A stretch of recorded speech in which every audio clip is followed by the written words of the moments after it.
There we go. Okay, let's record in 3, 2, 1, record.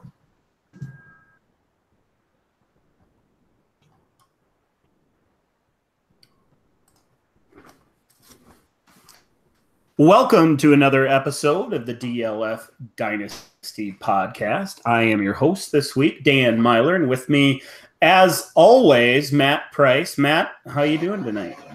I'm doing great, man. I'm excited to finish out the rest of this series we've been doing the last couple of weeks.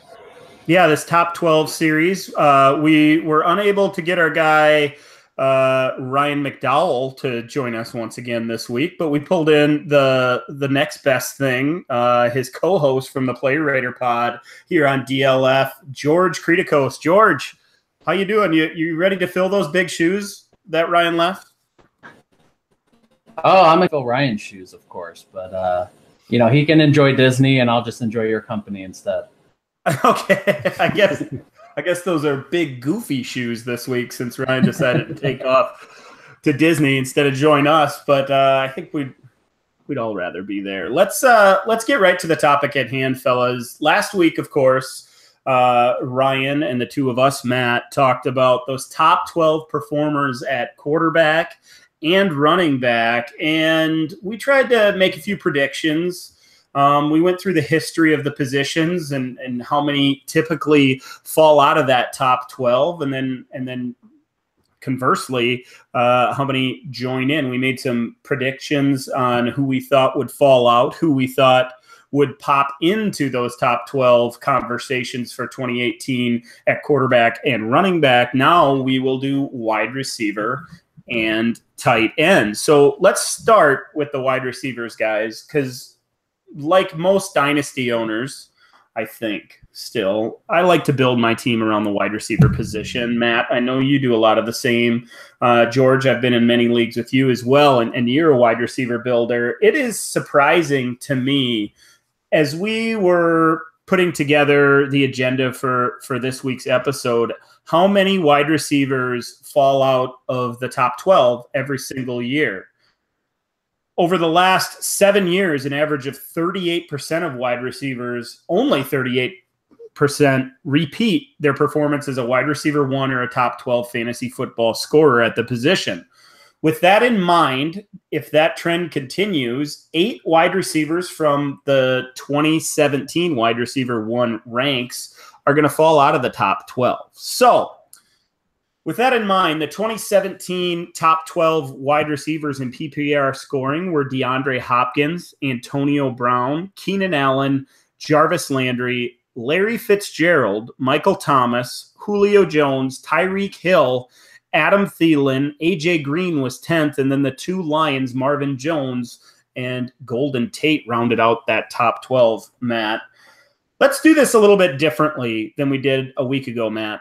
I want to hear the most likely guy to stay in the top 12 for you.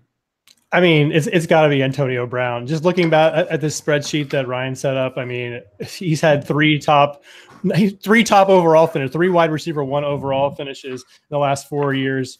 And if you add in that 5th year, you can add in a second place finish last year to DeAndre Hopkins and a 3rd place finish in 2013 to Demaryius Thomas and Josh Gordon. So, I mean, I just feel like Brown's a lock.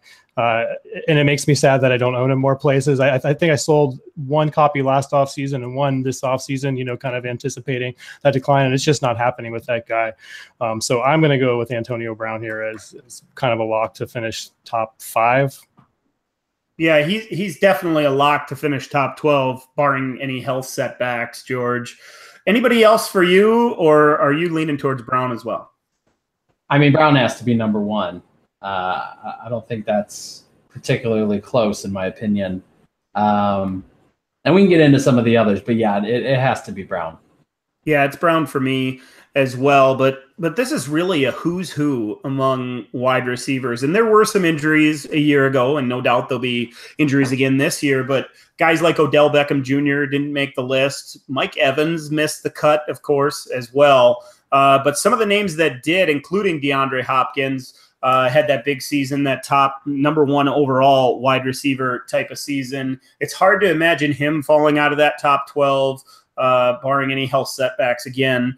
But after that, I think there are some question marks for sure. So let's get to the guys who we feel are the most likely to fall out of that top 12. I think we're all going to be in agreement that the most likely guy on the list to fall out is going to be one of those two Lions that came in at 11 and 12 in 2017 in overall scoring for wide receivers. Marvin Jones and Golden Tate came in 11 and 12. George, who do you think is the most likely guy to fall out of this top 12, these top 12 rankings? Yeah, I mean, the easy one to your point is going to be one of those two Lions receivers, just because it's going to be really hard to see both of them repeating at that rate. And with Golladay, potentially getting a bigger role in the offense, now they have all these running backs, and hopefully maybe they actually use them for a change. That would be an interesting development for the team. But those would be the first two I'd say. The other one I'm going to put in there, and I don't say it necessarily for his talent, but Jarvis Landry is a tough one just because we don't even know who the quarterback is on the Browns yet. And frankly, we don't know what the wide receiver hierarchy looks like. You have a good tight end, you have several talented wide receivers, and we don't know how much they're going to pass given the running backs that they have on that team. So he's the other one where I'm really, really skeptical that he can hang on. Yeah, George, we're sharing a brain for sure. Those are the three most likely for me for all the reasons you mentioned. Matt, let's go back to those Lions pass catchers first. Jones and Tate, it seemed like they shared that pass, that number 1A and 1B Lions wide receiver role evenly or relatively evenly last year. It was maddening for dynasty owners everywhere picking who to play and if it would be a Tate game or a Jones game. It seems like there's the potential to me for one of these guys to step forward as the guy and potentially stay inside of this top 12. If you had to guess which one that would be, Matt, which one would you say? That's really tough. I mean, I like both of these guys so much. Golden Tate for his floor, 90 plus receptions. Really, it seems like he does that like every year since he's been in Detroit. And Jones, I've been a Jones guy since his rookie season coming out of Cal over there in Cincinnati. So I really think Jones has kind of taken a step forward. So he's kind of the true wide receiver one in that offense, whereas Tate is, just a hair older, and he has that PPR upside with all those receptions, that nice floor. But I just see him more as kind of a wide receiver two type for fantasy, kind of that middle to back end wide receiver two. Both these guys are really safe, and it could really be either or. Again, it doesn't really seem like Stafford has a preference for either of them. It just depends on the situation and who's open with that. That Jim Bob Cooter offense of the last couple of years is such an efficient passing attack. So it's tough to say that either of them are going to fall out of the wide receiver two conversation. But if I have to pick one to stay as a wide receiver one, I'm going to stay with Jones.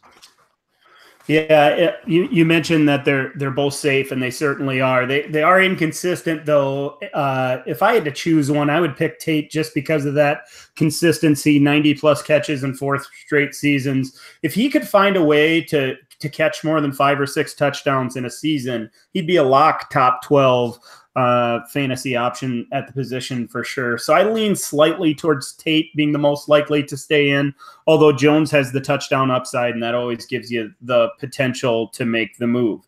Ryan, geez, holy cow. Get rid of that. Matt, before we get back to George, let's go to your next most likely. George mentioned Landry as his third most likely to fall out of that top 12. I tend to agree as well for all the reasons George mentioned, including the change of scenery and the quarterbacks and the question marks surrounding that offense, considering how they could become a run-first team and the other pass catchers that are in place. Does Landry fit the bill as the third most likely for you as well, despite being the 4th most productive wide receiver in our game a year ago? Yeah, absolutely. I mean, I don't know if there's too many bigger fans of Landry than I have. It's kind of well documented. And he had a big value boost last year with those touchdowns, but there's just so many things in Cleveland that speak to him getting a lower volume. Like, I just don't think he's going to hit that 100, 110 catch plateau. I don't think he's going to get to 9 touchdowns. I think we're looking at like a, 80 to 85 catch, 900 yard season from Landry with, maybe 4 to 6 touchdowns. And I just don't think that's going to get him to that wide receiver 1 level. I still think he's a rock solid wide receiver 2, but yeah, I think he's pretty likely to fall out of there in that new situation in Cleveland. The nice thing about Landry is that price seems to be baked in a little bit with him moving over to Cleveland. So nobody's really paying wide receiver 1 prices anymore. And I've never been a huge Landry fan, but I've actually bought him in a couple of leagues this offseason because the price seemed to be right. When you're getting him for low end wide receiver 2 prices, that seems like a bet I'm willing to take. Let's move on to the 4th most likely. And I should mention for our listeners, I did really quickly earlier that an average of just 38% of wide receivers repeat their performance. That means we pretty much have to kick 8 of these guys out of that top 12. And that's a tough task. If you listened last week, we tried at running back and really, if we're honest, Matt, we pretty much failed. It was difficult to kick out 8 out of that top 12. It's going to be hard to do the same here as well. Matt, if there's a 4th guy that is likely or the most likely to fall out of that top 12, who is it? This is going to catch a little heat, especially since Ryan's not here. But I'm going to say Tyreek Hill. I just think there's too many weapons in that offense. I love Mahomes. In fact, I just got him in this new startup we're doing, Dan. But I just don't know who he's going to prefer. I kind of think that Watkins, despite the fact that he hasn't done a whole lot in his career, I think he profiles as kind of a more kind of prototypical NFL wide receiver 1 than Hill does. And Hill was just ridiculously efficient last season on 105 targets. I can't remember the stat I wrote down last week, but there's not a whole lot of receivers like him that can do that kind of production on 105 targets. So if he stays right in that same range or even dips a bit now with Watkins in town, like I just don't see how he can repeat that kind of performance in 2018. So he's my next guy. Interesting. I don't have Tyreek Hill quite so high on this list. I'm a Tyreek Hill believer. I think he's the most talented wide receiver in Kansas City. I won't give it away just yet if he's one of the 8 that I would bump outside of that top 12. How about you, George? What do you think of Tyreek Hill? Is he going to stick around in that top 12 in 2018? Well, given the fact that we had to pick 8 to kick out, he does make my list of ones that I would remove, but he wouldn't be my next guy. I went with Adam Thielen as my next one at 4. And, I did oscillate a bit because, Hill and Thielen are a little similar in the sense that they both are getting new quarterbacks and you don't really know what the, kind of the tendencies of those quarterbacks are going to be with these receivers because both have, to Matt's point, competition in the form of Watkins and Kelsey in Kansas City. Thielen has to deal with Stephon Diggs and Kyle Rudolph. Even if you're not a big Kyle Rudolph fan, he does get, looks in the red zone. He's a legitimate option, and Dalvin Cook coming back presents an issue as well. So I went with Thielen. I just don't know what Kirk Cousins is going to do there. I feel like Diggs is going to be the guy who steps up a little bit more than Thielen, but it's going to be maybe more like how the Lions were last year, where both guys are maybe going to be in that wide receiver 2 conversation, but neither one's necessarily, maybe they get right there at the edge of that top 12, but I'm not really betting on that over some of the other guys on this list.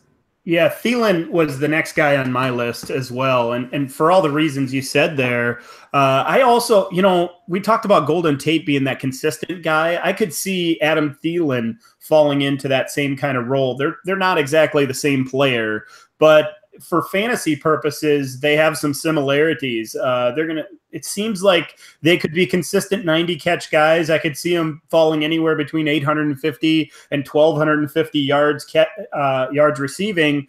And it's really hard to see them catching more than a half a dozen touchdowns in a season. So that translates to a solid wide receiver 2, maybe a consistent wide receiver 2 that could possibly put up those wide receiver 1 numbers. But I just don't know if I can consistently count on him putting up those kind of digits for dynasty owners everywhere. So I had Thielen at 4 as well. It sounds like George did the same. I will say I do have Hill among those 8 that I had to kick out.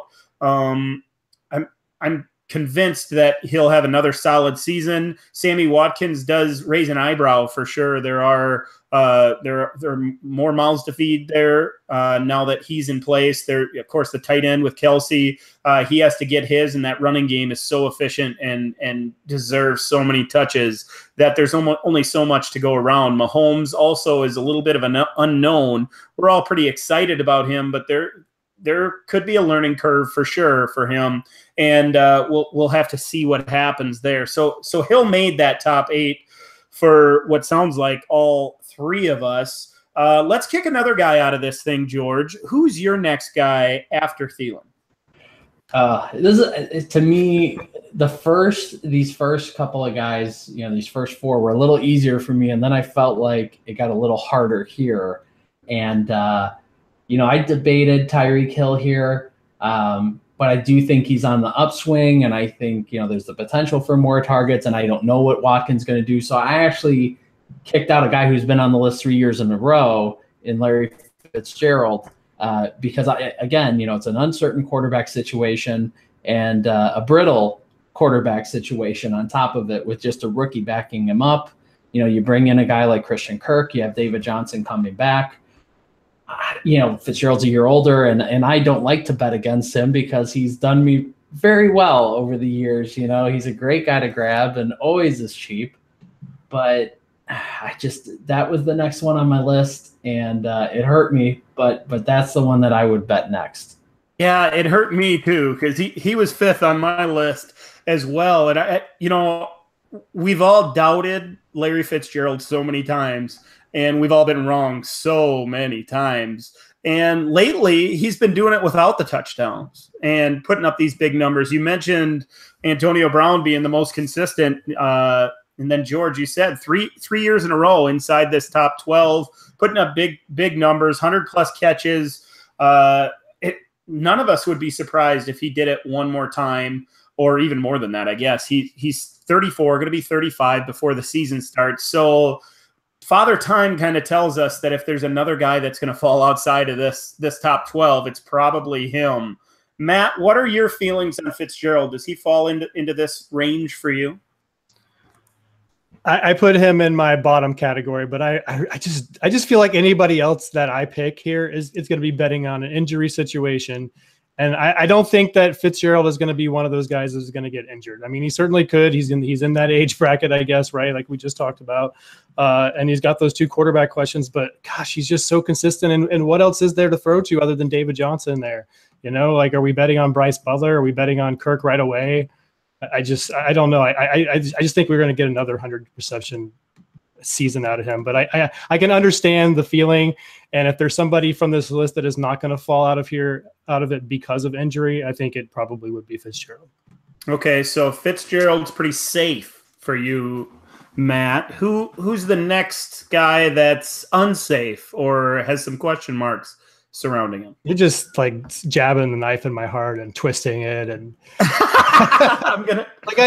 I can make up reasons for all of these guys, I feel, but I don't really believe any of it that I'm saying, anything that I'm saying. I could make a case for Julio, and that foot is still going to bother him, or he's still holding out because he wants to get paid, even though he still has 3 years left on his contract. There's all these reasons we can talk about for these guys. So I don't even have a next guy, honestly. I could say the same thing for AJ Green. He's getting old. It's the same thing. So I can't really hammer down one of these guys. If you're going to force me to pick one, I'll say AJ Green, just because Dalton, questions with Andy Dalton.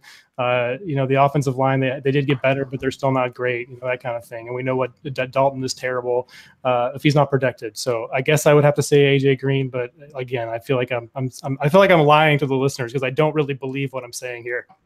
Yeah, well, I don't think anybody last year would have believed that. It would have been hard to come up with reasons for T.Y. Hilton to fall out, and he fell drastically outside of it. Devontae Adams was a guy who fell out from 2016 to 2017, and he still had a nice season. So we're going to see those types of seasons. Michael Crabtree was another that fell out last season. We're going to see those guys that put up good numbers. They're still productive, good for dynasty owners, but they fall outside that top 12. I think it is going to happen to some of these aging wide receivers. Fitzgerald certainly fit the bill for me, and I had Julio Jones and AJ Green among them as well. So I guess put one more notch next to their names. George, what do you think? What do I think about which part of that? Julio and AJ Green, most likely. I have Green on my list of 8, and he was my second to last. He was my 7th one on that list. And I have Julio Jones staying. He's done it, I think, 4 straight years. He's had top 12 finishes. And that was, in 2017 was a down year from Matt Ryan after that 2016, and he still was on the list, and he still did well. And I don't think there's really that much more. I know Calvin Ridley obviously got drafted in the first round, but I'm not necessarily expecting him to, supplant Julio Jones or really take so much of a share away from Julio that he can't repeat again.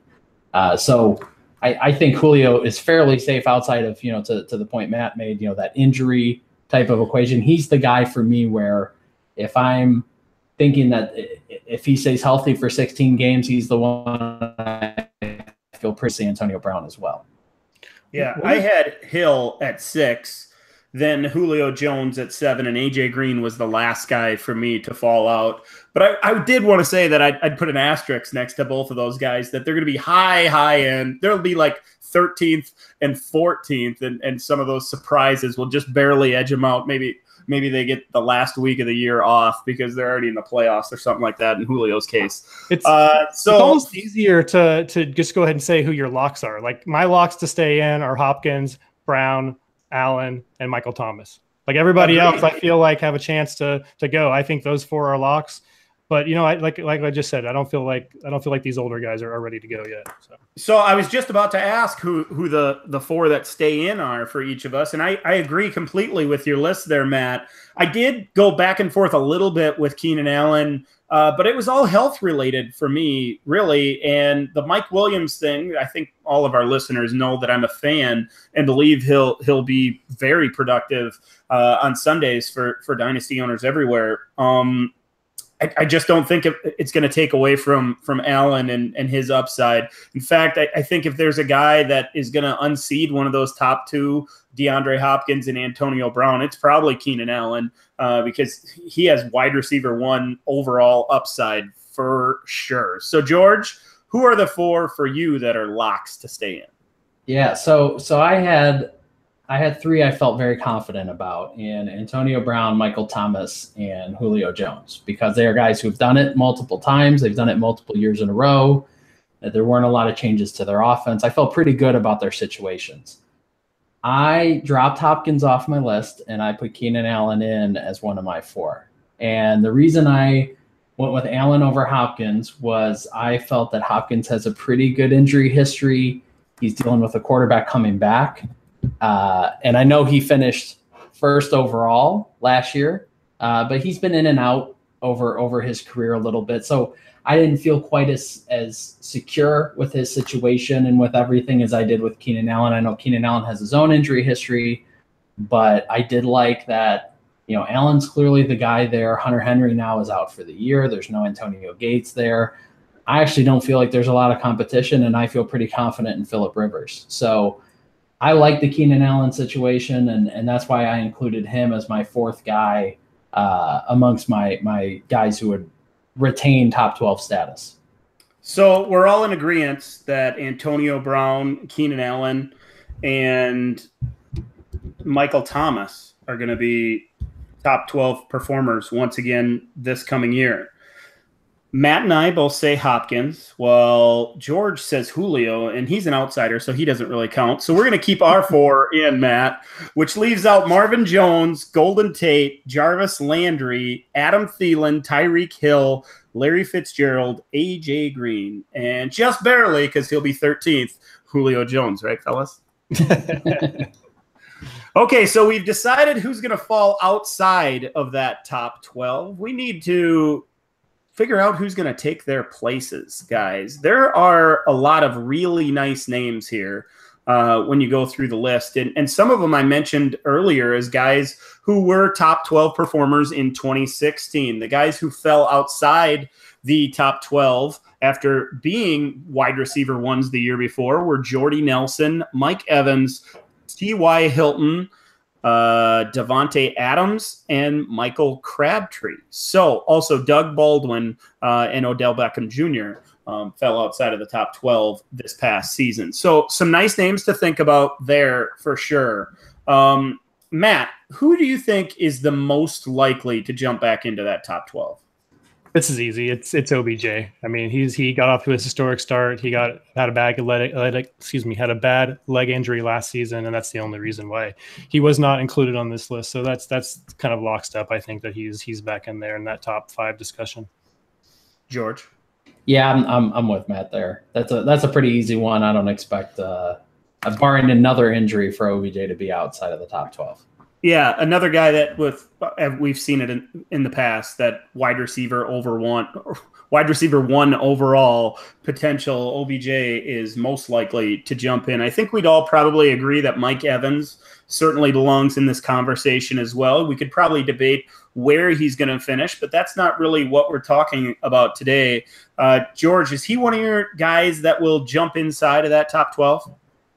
Yeah, I think if we're picking, 8 guys who are outside the top 12 from last year and going to come in, I think he's a pretty strong candidate to be one of those. I had him 4th on my list of guys that I felt most likely were going to jump into the conversation.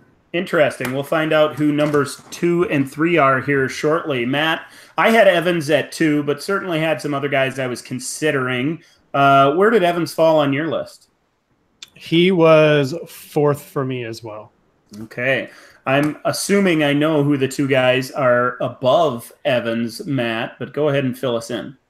First one is Devontae Adams. I just think that a full season with a healthy Aaron Rodgers, I think he's assumed that number 1 position, and outside of injury to one or both of them, I just don't see that him not producing at that level. And then I also have Doug Baldwin above Evans there.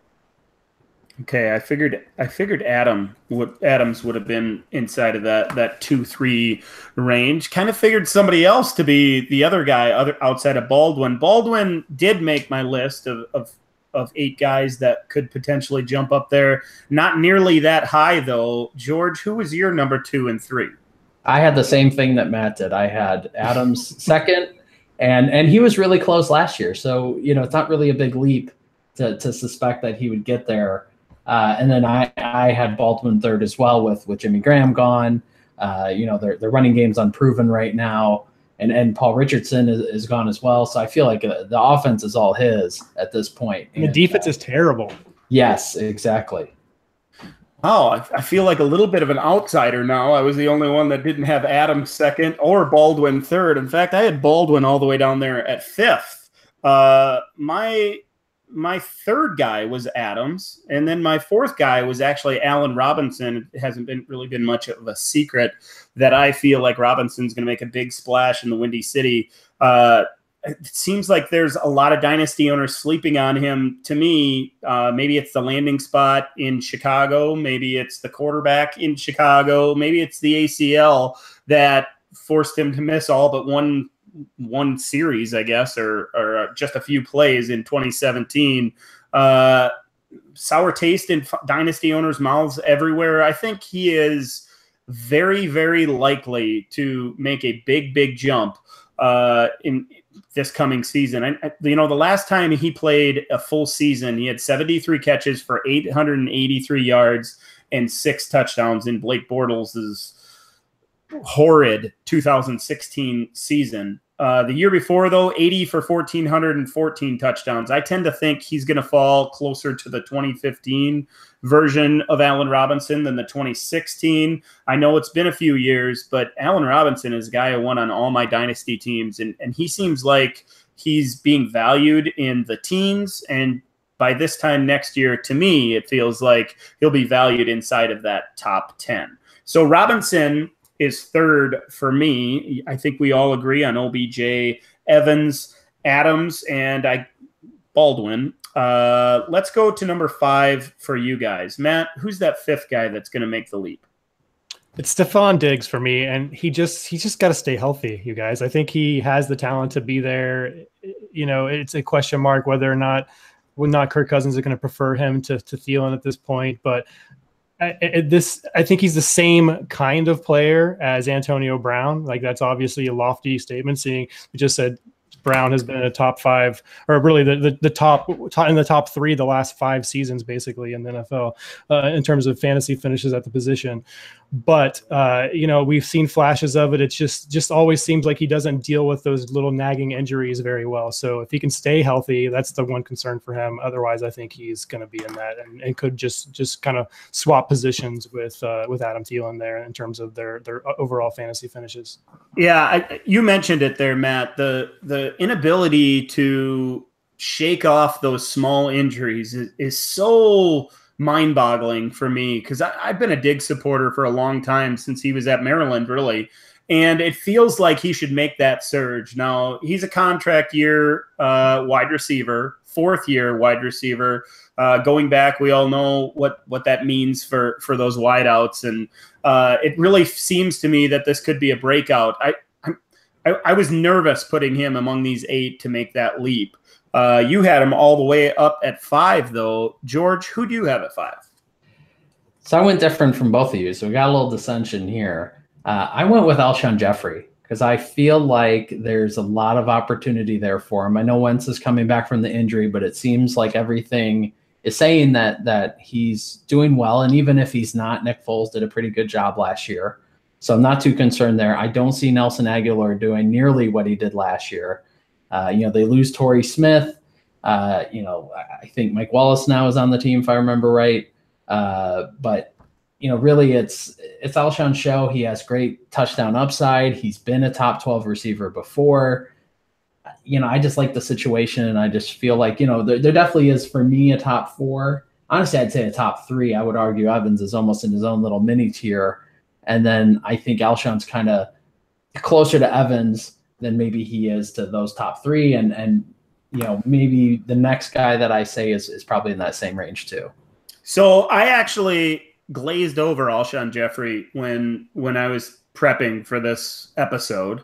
And the 8th guy on my list, I wasn't really excited about. So after George mentioned him before the show began, he immediately replaced my number 8. So I agree with you wholeheartedly that Jeffrey is the 8th most likely to jump in. George thinks highly enough about him to knock him all the way up to number 5 on the list. Let's go back to you, Matt. Who do you have next as the most likely to become a wide receiver 1 in 2018? Yeah, it gets tough at this point. From this list, if we've seen now that Andrew Luck is throwing the ball again, throwing the Duke. We've seen those rocked up pictures of him. He looks great. All signs point to him, hopefully being there at least by week 1, if not training camp. So if Luck is healthy, I want T.Y. Hilton on my team again. He led the league in yardage 2 years ago, and Luck loves him. So I love him. so I think he has a really good shot to get back there. And even if Luck isn't 100%, I still think he's really like only the option in that passing game. We're going to talk about tight ends in a minute, where we have another one that Luck is going to like a lot. But I think in terms of the wide receiver options there, I think Hilton's going to get really all he can handle if we have a healthy Luck there. So I'm going to throw him up into the conversation. So that was a perfect segue, because Hilton was actually that number 8 guy that I bumped off the list, and it's not because of Hilton at all. It is completely about Luck, and I just don't believe. I will believe it when I see it in week 1 or week 4 or week 8 or next season. But I can't believe something that I haven't seen with my own eyes, and everything coming out of Indianapolis seems like talk and not real action. So Hilton got bumped for me. He didn't make that top 8. Actually, Amari Cooper was my 6th guy on the list. I still believe in the talent, and you can say what you want about his first couple years in the league and the up and down games and the inconsistent hands. All those things matter and are worth mentioning for sure. But at the same time, Cooper had a couple of 1,000-yard seasons in his first 2 years, riddled with injuries at times last year, and a consistent pass catcher on the outside. I know he's had those problems, but that talent just shines for me, and it seems to me that a breakout is imminent. Whether it happens in 2018 or maybe even beyond then, it feels like Amari Cooper is going to crack this list at some point for me, and I would bet that it comes in 2018. So he got the 6th spot for me. George, who's next on your list? Yeah, I went with Allen Robinson. So you kind of covered some of the pieces there with Ruth Robinson. I think he becomes the guy in the offense, and I know Trubisky's definitely a risk, but I like the coaching change. And I feel like they did a pretty good job bringing in some other wide receivers who are complementary pieces. They're clearly not challenging Robinson for the number 1 spot. So I went with Robinson 6th.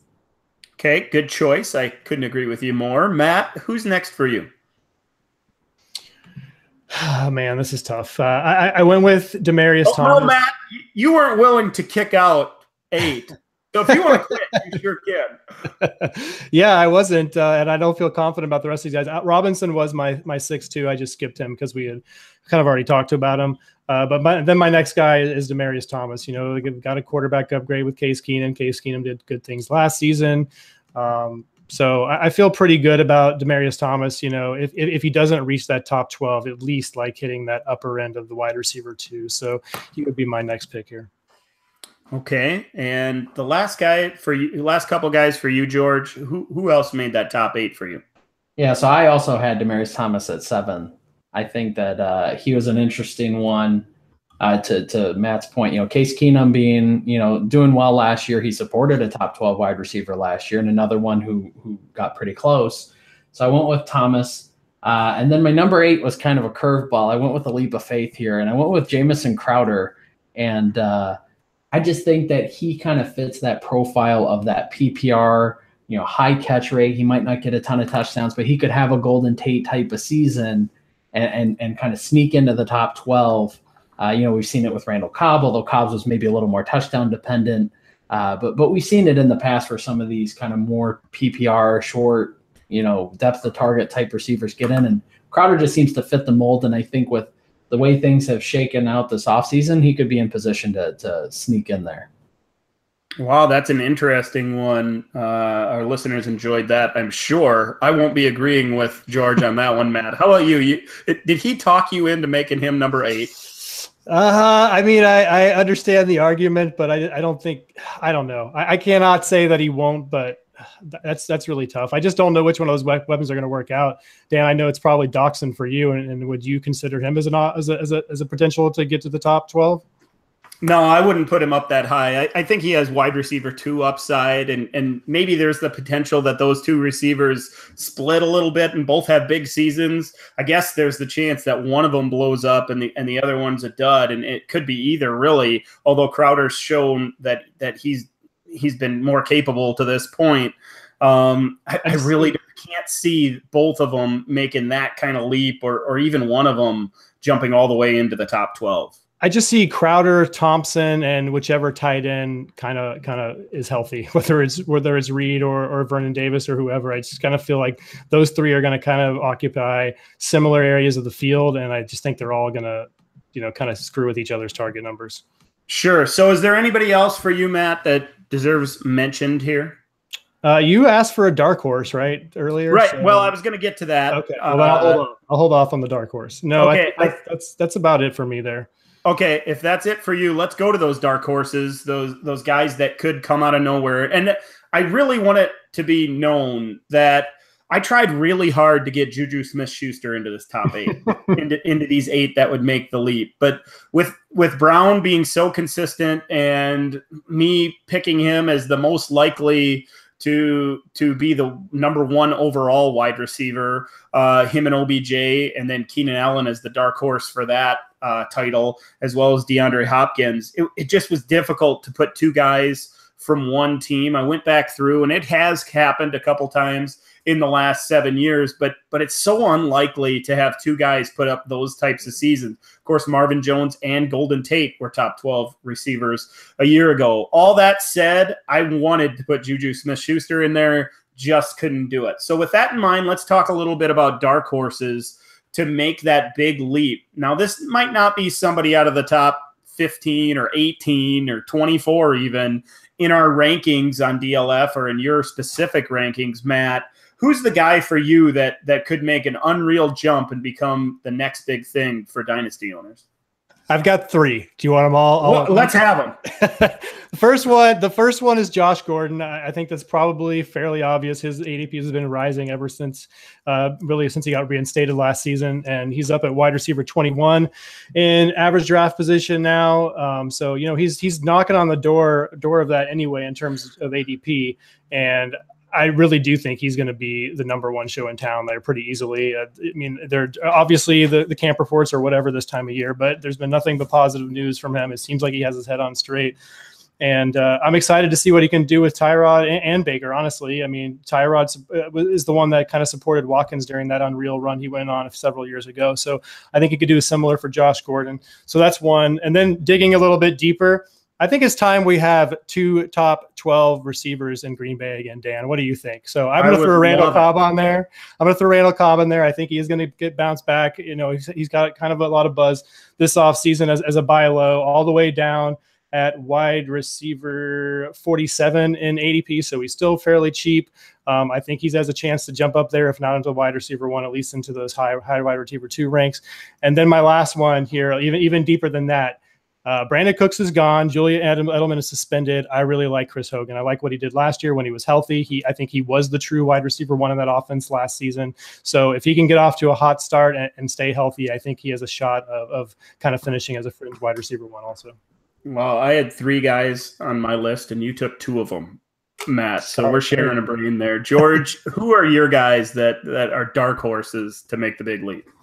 Well, I threw the Crowder one out, which that was already crazy enough. Should we just leave it at that? I'll add 1 or 2 more names. You were actually willing to put him all the way up there. You didn't wait until you got the window to do it. You just took your chance right away. I like it. Yeah. It's you gotta take your shots in life. So the other ones, Matt kind of inadvertently mentioned them, and Brandon Cooks. I think that one's a dark horse in the sense that he goes to a team where Goff proved that he can, at least throw the ball pretty well. I know the targets were split there last year. Nobody was a top 12 guy, but I would argue that he hasn't had a healthy full season from anyone as talented as Brandon Cooks. So I think that one's possible. And then the other kind of crazy one I'll throw out there is Devontae Parker could be an interesting one if he stays healthy, if it kind of clicks for him with Jarvis Landry gone. Clearly the team is willing to focus a lot of their targets on one guy. So I'd be curious to see if Parker is able to kind of expand his game a little bit and, maybe become that option for them.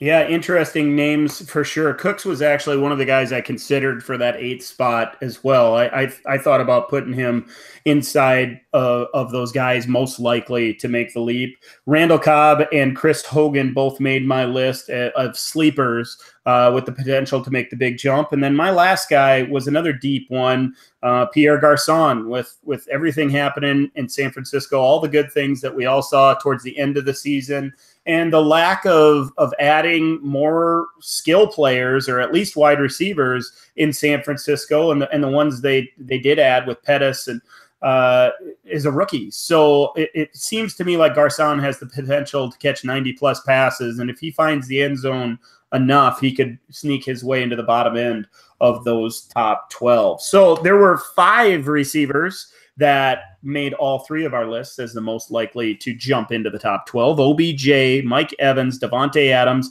Doug Baldwin, and Allen Robinson all made the list. A couple of guys made 2 lists, Stephon Diggs and Demaryius Thomas. And the last guy is a split between Alshon Jeffrey, or actually Alshon Jeffrey made two lists as well because I bumped T.Y. Hilton out. So Alshon Jeffrey, Demaryius Thomas, Stephon Diggs, Allen Robinson, Doug Baldwin, Devontae Adams, Mike Evans, and Odell Beckham Jr. are the most likely, according to the DLF Dynasty podcast, to jump into the top 12 in 2018. Before we get to the tight ends, let's hear a word from RSO.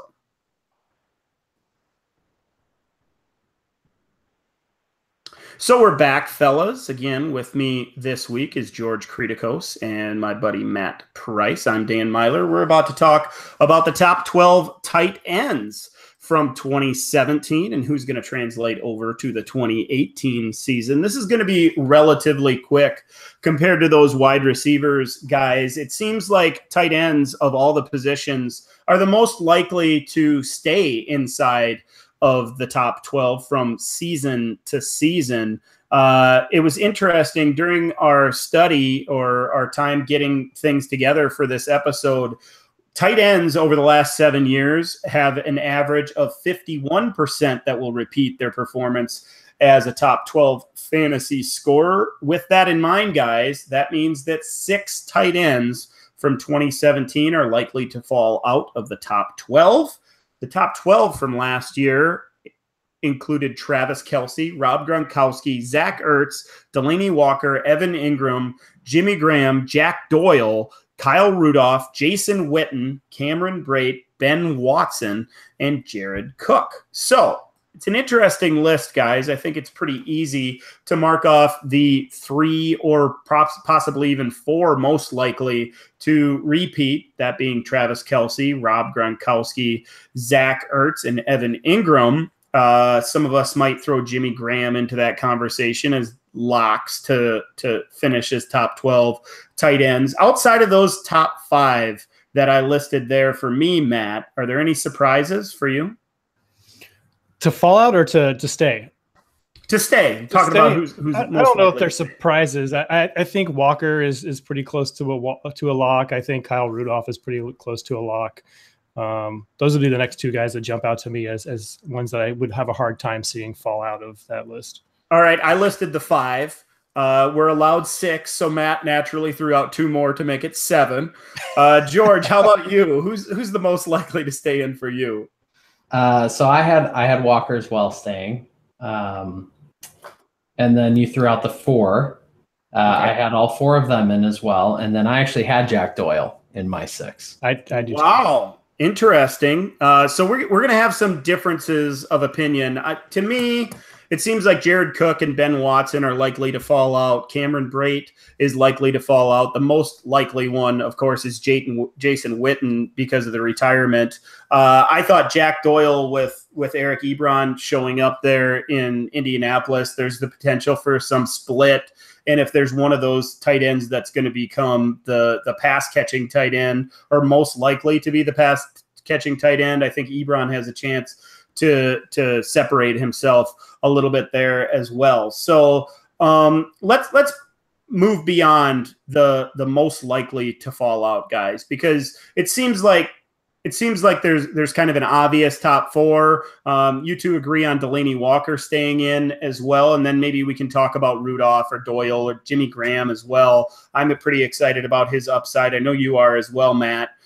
There in Green Bay, but let's go right to the guys that are going to take these guys' place in those top 6 or in the top 12. We're going to need 6 of these guys, and there's a lot of really interesting names. But I'll just throw it right to you, George, since you're our guest. Who do you think is the most likely outside of that top 12 that were top 12 performers in 2017, the most likely to make the leap into the top 12? Yeah, this one was fairly easy for me and Greg Olsen, just because of the injury. I mean, I think he had been a top 12 tight end in the last 5 years, if I remember correctly. So this one for me was fairly straightforward. I just don't see any reason why he won't return to prominence even at his age. It didn't really add much. I know DJ Moore obviously is a first-round receiver, but that's not really enough to sway me to move off of Olsen. Yeah, I had Olsen as the top guy as well, Matt. I imagine you did the same. Who is the next guy on your list? Yeah, it was kind of a tie between Olsen and Trey Burton. I think he's about to ascend into that level. Chicago paid him a lot of money. I think he's probably the second best receiving option they have on the roster currently, depending on how you feel about Anthony Miller and Taylor Gabriel, some of these other satellite players. So I'm ready to go ahead and put him in that discussion.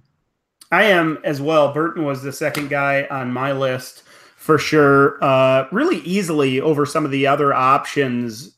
George, you're a Bears fan. What do you think of Burton's upside? And do you think he's the second most likely to make that jump? Yeah, it was definitely a top 2 tier for me with who could jump in. And I mean, you just think about Matt Nagy and his history with Kansas City and, what they did there with Travis Kelce. And I'm not saying that Burton's necessarily on that plane, but I think that it's pretty safe to assume that he will have pretty heavy involvement in that offense, and is probably the second, biggest guy in terms of targets by the end of the year after Robinson.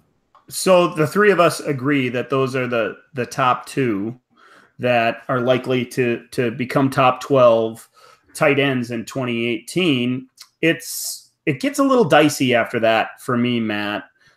Who's number 3 for you, and how confident are you that he can make that jump? I wouldn't say I'm confident at all, but I wrote down Charles Clay as my next guy. So I just think there's no one to throw to in Buffalo. You have Kelvin Benjamin, and you have LaShawn McCoy, and then you have Charles Clay. And he did a lot of good things last year.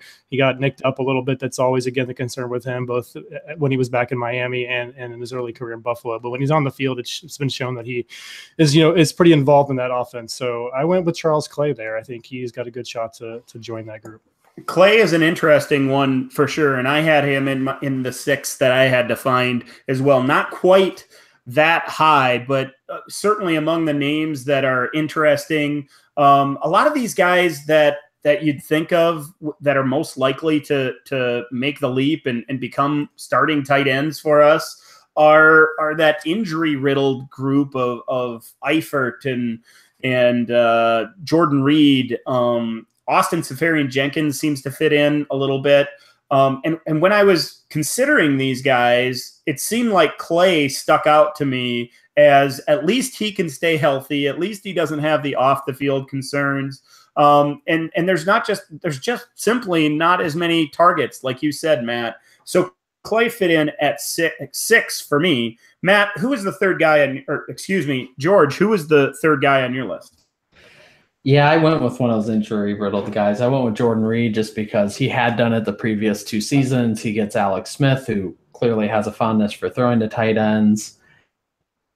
To your point, it definitely gets a little tougher here, and I can see the argument for Charles Clay, and I have him on my list as well, just not necessarily quite as high, just because Buffalo doesn't really have a great quarterback situation, so I was a little worried about what that might look like. So I went with the upside of Reed over the consistency of Clay. Yeah, my third guy, I stayed away from Reed and Eifert, at least this high, because it felt to me like I wanted to go with somebody with not so many question marks, somebody with the big upside and maybe something that we don't quite know yet.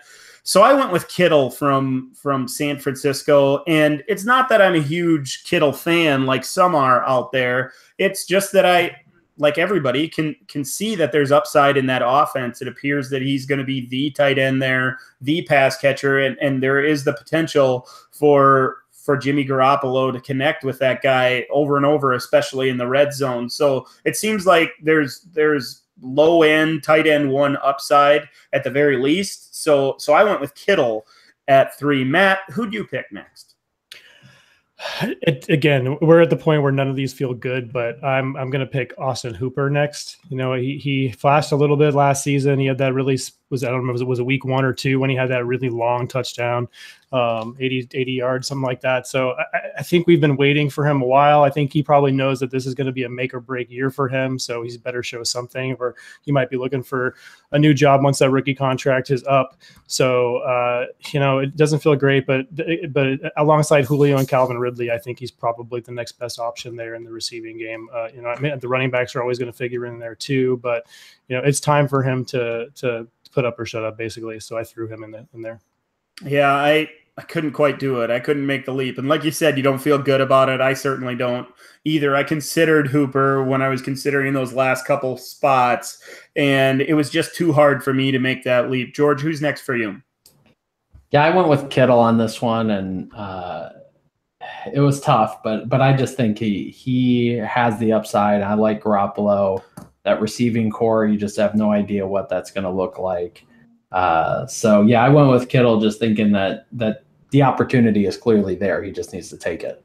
Yeah, he has to grab the bull by the horns, as it were. My next guy was Austin Seferian-Jenkins. Again, a guy I'm not super excited about, not really confident that he's going to make a jump like that. But there, like George just said, there's an opportunity there. There's the potential for him to make some kind of jump, and if he's got his head on his shoulders squarely, and if he can keep his nose clean and perform to the level that his athletic profile has shown in the past, I think there's the potential for him to catch 60 plus passes and to be a red zone target and maybe do what Mercedes Lewis did a few years ago and catching double-digit touchdowns, a guy that can, definitely box out and keep those defensive backs from the football, especially around the end zone. I think there's some potential there. The new landing spot, the offense that he plays in, the offensive coordinator that uses tight ends the way they do. It just seems to me that Seferian-Jenkins has as good a shot as anybody down here this low on the list. Matt, let's go back to you for another name. Yeah, ASJ was my next guy too. So is that 6? Do I owe another one? I think you owe one more. Why don't you throw another one out there? I want to go back to some names we've already kicked off the list. Like, I really like Cameron Brate. I think he has a chance to still be there. They paid him. They clearly want him around and part of that offense. He caught the same number of touchdowns as OJ Howard last season. Not the blocker that OJ Howard is. So I think there's a chance for him. And then your boy that you've talked about several episodes in a row, Dan, Jared Cook, quietly finished as the tight end 12 last season. And, I think there's a good argument for putting him back in there again this season outside of Amari Cooper. Who are we throwing the ball to, unless you're believing in Jordy Nelson and Martavis Bryant, who seems like he might be in a little trouble again. So I think there's a decent argument to consider those two guys back in there as that last spot. Yeah, and I'm sorry, the exercise was to pick new people. Yeah, I know. Okay. Matt stretches the rules quite a bit on this exercise. God, it's gross. Vance McDonald. How about Vance McDonald? Okay, you can vote for Vance McDonald. Back to your point though, Matt, on Cook, I really wish he would have finished at 13 because I would have mentioned him as the guy that can make the jump. And again, he had a couple really big games, or at least a couple big games, and then some real duds where he caught like one pass for 2 yards. And then the next week, I think it was one pass for 7 yards or something. Those happened to be the weeks that I had him in my lineup, and I swore never to do it again, only to have to later in the season. Every tight end for me. But that was my point there, that these are the kind of guys that are going to finish 10th, 11th, or 12th in our tight end finishes in 2018. And now with Jason Witten gone, it's even more likely to happen. So we have to be prepared as dynasty owners for these guys to make the leap, and these guys have to be on rosters. So although Cook didn't make my list because he didn't qualify, I do agree with you there, Matt. He has top 12 potential. Don't necessarily think he has top 10 potential, though, for sure. George, is there another name worth mentioning for you? I mean, to round out my list, I had Charles Clay and Austin Hooper. I know Matt went over both of those already, so I won't go into detail there. A name I really wanted to shoehorn in, but I just couldn't convince myself to do it, was David Njoku, because I really wanted to have him on the list. I just think there are too many things going on there. And like I mentioned before, not really a clear quarterback situation where I can justify putting him there. But, man, I would really love to have him in that list. Man, yeah. I thought I was going to surprise people because that guy was my 5th, actually. I mentioned that Clay was 6 for me, and I had Njoku at 5 and really thought I was going to be the only one to mention him. Kudos to you, George. But we did mention with Landry that he was one of the guys that we were worried about or most worried about among the wide receivers because of the quarterback situation and all the question marks surrounding that offense. But with that said, we are shooting darts right now at the bottom of this tight end barrel, and David Njoku is a name that stands out. Now, there is no discount with it in Njoku, so it's not like he's free or cheap to go get. But if you have him, there's the upside in 2018 for him to make the leap. For sure. We should mention before we sign off here that Hunter Henry is a name we would have been mentioning regularly had he not been injured a couple of weeks ago in OTAs. Another name that was pretty interesting and maybe some dynasty owners expected us to mention, OJ Howard. I tried to find room for him. He was really close to being that sixth guy rather than Charles Clay for me. And then the last name I wanted to mention, the rookie Mike Gesicki. I know tight ends don't make that kind of jump in their rookie seasons typically, but we have seen it in the past as recently as Evan Ingram a year ago. Not to say he's going to have an Ingram-type rookie season, but he has that type of upside and certainly profiles as that pass catcher that can spread the field and get up the seam on defenses. So there's the potential for him to make a wow kind of impact as a rookie as well. Anybody else that we should mention here before we sign off, fellas? It's hard to name one, but if I knew that one of the two guys were the man in Cincinnati, I'd put them on that list, whether it was Eifert or Croft, because I think Croft finished 14th, if I remember right, last year. Might have been 13th even, but he finished pretty high, I thought. And if I knew that one of those two had the job and didn't face any uncertainty there, I would have probably included him in my top six. I think Croft. I think it's got to be him. Isn't Eifert hurt again? Some other thing? It's like not the back. It's something else now. So it's I don't know. I'm not expecting to see Eifert on the field. So I think you'd be pretty safe in putting Croft there if you wanted to. Yeah, I just think there's not much to offer there in Cincinnati outside of AJ Green's and I guess the running backs to an extent. But they have a history of throwing to the tight end, so why not? George, when you mentioned the two tight ends in one place, if we could figure out who that guy was, I thought you were going a little farther west, and you were going to mention that two-headed monster that's in LA with the Rams of Tyler Higbee and Gerald Everett. That seems like if there was just one of those guys standing there, we might mention that name in this conversation. But since they're both there, it's hard to really pinpoint one of them. They're both obviously worth owning in dynasty leagues or at least semi-deep dynasty leagues and have big-time potential. Both of them are pass catchers, and that offense is dynamic, of course. So with that, let's sign off here, fellas. For Matt and George. George, thanks for joining us this week, for filling in for Ryan. I should give you the chance before we get out of here to let all of the listeners that don't know where you're at know where you're at. What are you doing nowadays? Well, I co-host the Player Raider podcast. What?